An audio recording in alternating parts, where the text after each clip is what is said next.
Après-midi, Jean-Michel Apathy, il y aura Laurent Berger dans les défilés. Ce n'est pas courant. Est-ce que cette journée peut basculer dans un sens ou d'un autre en fonction de la mobilisation? C'est une journée très importante, effectivement. Il va y avoir une écriture, une musique. Alors, Laurent Berger sera dans la manifestation, oui, évidemment.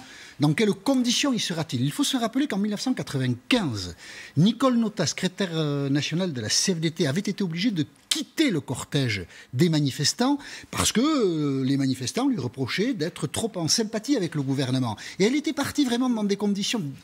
Elle faisait face à une agressivité qui était très forte.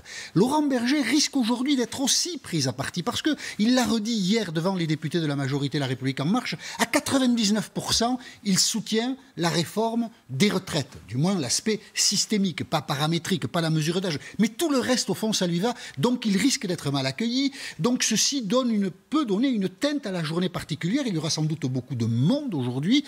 Les têtes de pont de cette manifestation sont la CGT, donc éloignée des positions de Laurent Berger de la CFDT. Il y a quand même à l'intérieur même du bloc syndical des voix très différentes, des approches très différentes. Laquelle va dominer dans la semaine, puisque à partir de demain, Édouard Philippe recevra les leaders syndicaux. C'est difficile à dire, mais il est évident qu'en termes de psychologie, de climat, de météo, Laurent Berger a une partie importante à jouer à partir d'aujourd'hui.